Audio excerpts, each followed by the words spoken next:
Matsushima, yeah, that's 5 syllables. But the next line is the hard one. Matsushima kana? No, that's 6. God, this is so hard. Yeah, it is. It's really difficult to squeeze one's thoughts into 17 syllables and be original. Right.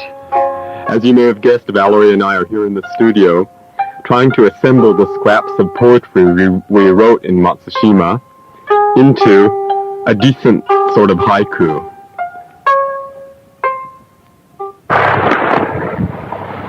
Well, we're on a small boat going all over Matsushima Bay.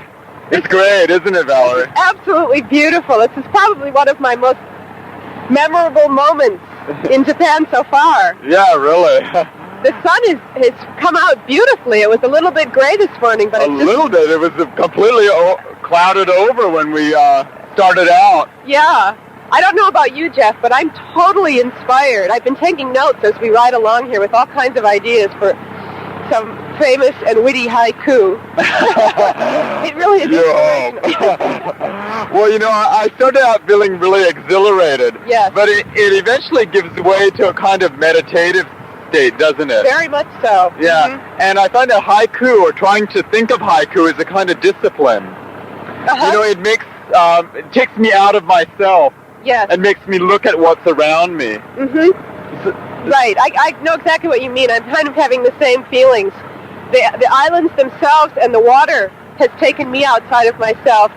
And the rock of the boat and the waves. The sound of the boat, right. Yeah. It's funny, after spending so many hours and days and painful moments in the classroom at Berkeley, studying Basho's Narrow Road to the North, Oku no Hosumichi. Yeah. The whole thing was something I knew in and out, and I became Basho almost. And here I am, finally, on the same turf that he actually was on, and I must say it's sort of a magical moment for me. I've always fantasized about being here, and here I am. How does it correspond to your fantasies? Well, except for the factory that we saw. It's much better than I could have imagined. I didn't realize there were so many islands, and certain parts of some of the haiku in the story actually have come to life. The low-lying pine trees and the wind-swept tops of the trees. Uh-huh. Yeah, Valerie, this is my second time here to Matsushima. Oh, is it? But when I came before, I got on this big red boat that was in the shape of a dragon or something. Oh, I know, and it was like 100 other people, and they were eating popcorn and chewing gum and all that. And so it was I enjoyed it, but, it's like coming to a completely different place. It's as if I haven't been here before. Mm-hmm. And I think something about this being autumn also adds to the pathos that nature just expresses. Yes.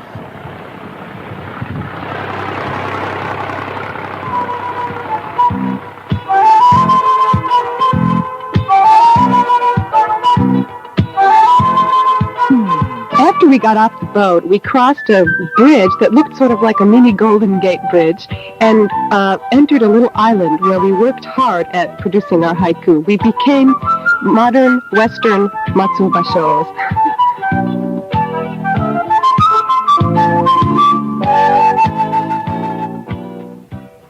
One of the things that struck me when I was getting into kind of a meditative state on the boat was how difficult it is to give up yourself, I guess they'd say, get rid of your ga, Mm-hmm. And I was also thinking, like, Basho lived in a period where there was no mass media, so to speak. Right. But now, we're constantly bombarded, or we constantly accept that kind of thing. And just this morning, before coming here, I was reading a political magazine. And so kind of those thoughts, and then as I was on the, looking at all this natural beauty, I couldn't get completely away from that. Yes. And I saw, all of those bamboo poles sticking up out of the water. And I thought, well, that's basically for breeding fish or breeding all kinds of seaweed that the guy. Well, seaweed, but all sorts of things. Yeah. Right. And so it's basically a private property sort of thing. And this is my seaweed patch. Right. sort of mentality is there inherent in that. Whereas when Basho was here in the Edo period, there wasn't that kind of thing. It's just like, now in Japan, almost every acre of land, whether it's,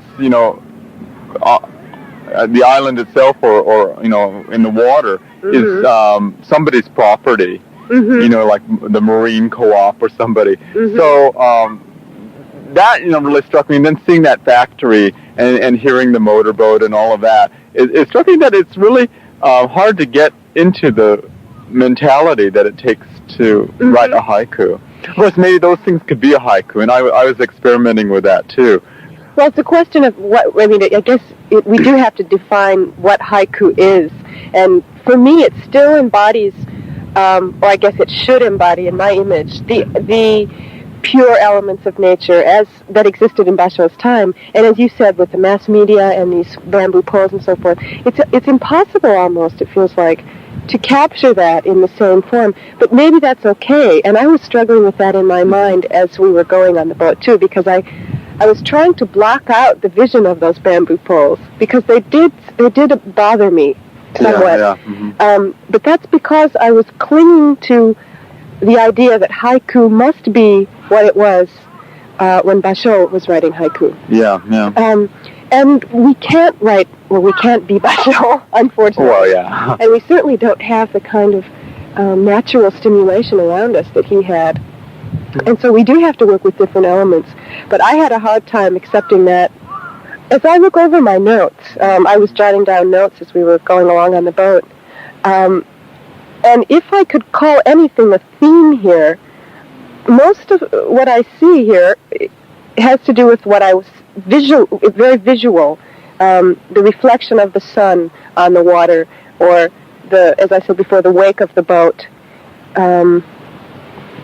The wind, of course, isn't visual, but we could see the trees swaying in the wind, and the movement of the clouds. It was all very nature-related and very visual, less intellectual per se. What were your sort of themes, or one single theme, Jeff? Well, again, I guess, like I commented before, just trying to think up haiku makes you stop thinking and start looking. And it has that visual element or sometimes a kind of moving element. But being here, I guess just what is happening here in Matsushima, the commercialization and all of that, made me feel kind of strong of the eternity of nature, the durability of nature, the way that nature can withstand anything that man tries to do to it. There are those three ugly smokestacks, but at the same time, they couldn't take away from all of the beauty of Matsushima if you just look for it. Right. I wrote down some scribbles in Japanese, and one of them was, umizura sasuru waga take. The umizura meaning, of course, the surface of the sea, and the sea being boundless, something that doesn't belong to anybody, even though we may stake out claims that it belongs to everybody. But then, as a contrast to that, wagatake, well, there's only 4 syllables, but, the idea of the take being, something that I place there, and it's delineating my field, my seaweed, my fish, or something like that. But it was kind of and it's a self-critical or ironic thing too, because my mind kept on interfering with my real perceptions. So it like the bamboo, which is interrupting the smooth surface of the sea. My egoism is always interrupting my spiritual perceptions. That was that was my idea behind it, and it was just a kind of momentary flash. Yeah, that's great. How about you, Valerie? Well, I, in contrast, had very, as you did, jotted things down, but certainly nothing as profound as that, I'm afraid to say.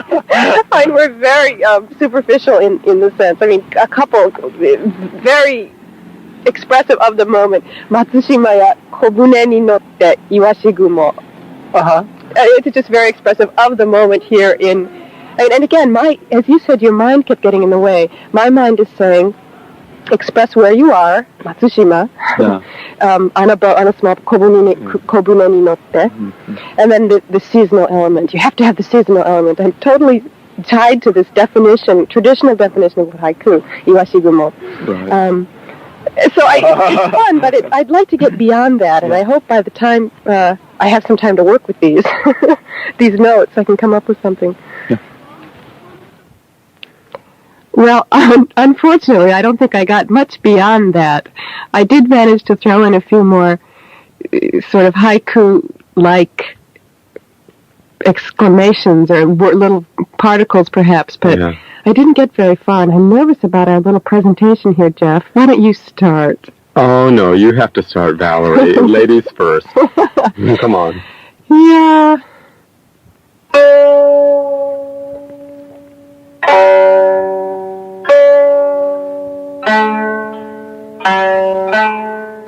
Fume no ato, kokoro nokori no tabiji kana?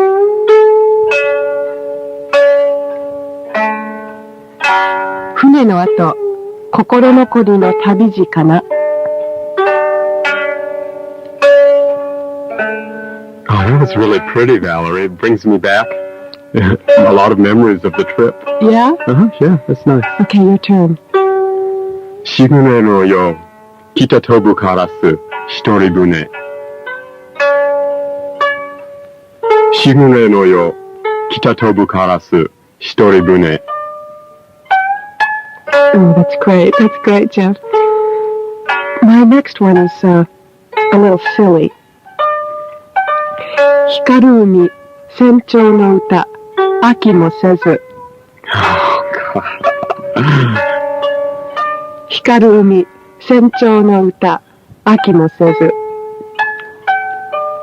A little of the waka kake kotoba in there, huh? Okay, this last one of mine is very serious. Matsushima ya, Bijin Valerie no midare game. You like that one best, I right? think it's my favorite. Do it again. Matsushima ya, Bijin Valerie no midare game. Arigatou. Well, I don't know about our listeners, but I've certainly learned a lot from doing this series. I sure have too, and I'm really sorry that it's over. I'd like it to continue. Yeah, really, we'll have to do a 2-week one next time. Right. We've really enjoyed this special series. And taking you along with us.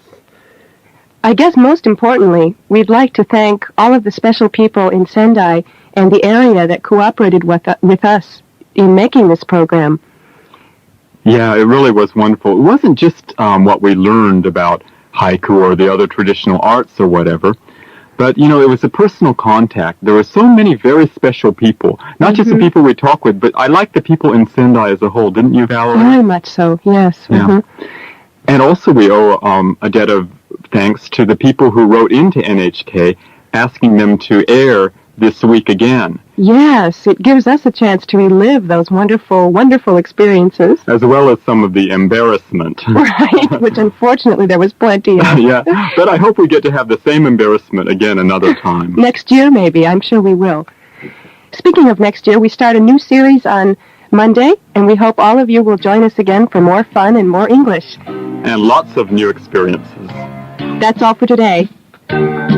Well, this is Jeff Clark. And Valerie Koehn saying bye-bye. So long.